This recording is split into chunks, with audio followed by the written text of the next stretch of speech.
Bertie the bus was giving some visitors a tour of the island of Sodor.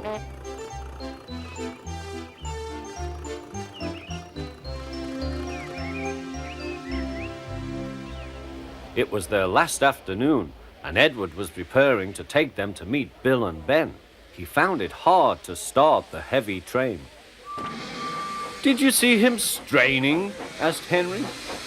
"Positively painful," remarked James. "Just pathetic," grunted Gordon. "He should give up and be preserved before it's too late." "Shut up," burst out Duck. "You're all jealous. Edward's better than any of you." "You're right, Duck," said Boko. "Edward's old, but he'll surprise us all." "I've done it, we're off! I've done it, we're off!" said Edward as he finally puffed out of the station.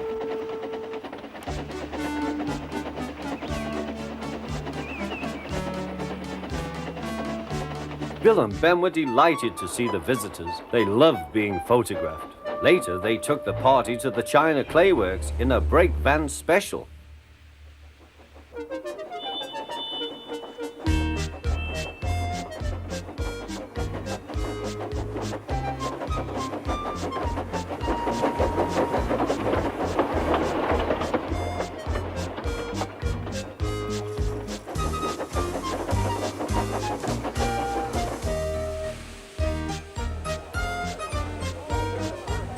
Everyone had a splendid time, and the visitors were most impressed.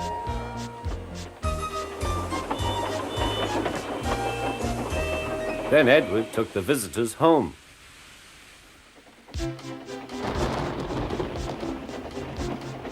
On the way, the weather changed. Wind and rain buffeted Edward. His sanding gear failed, and his fireman rode in front, dropping sand on the rails by hand. Suddenly, Edward's wheels slipped fiercely. With a shrieking crack, something broke. The crew inspected the damage. Repairs took some time. "One of your crank pins broke, Edward," said his driver. "We've taken your side rods off. Now you're like an old-fashioned engine. Can you get these people home? They must start back tonight." "I'll try, sir," promised Edward. Edward puffed and pulled his hardest, but his wheels kept slipping and he could not start the heavy train. The passengers were anxious. Driver, fireman and guard went along the train, making adjustments between the coaches.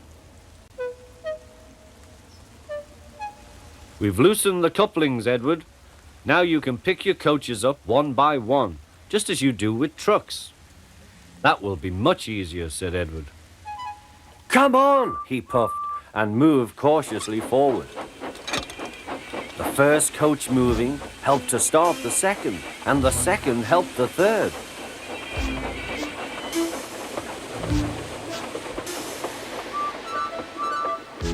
"I've done it, puffed Edward.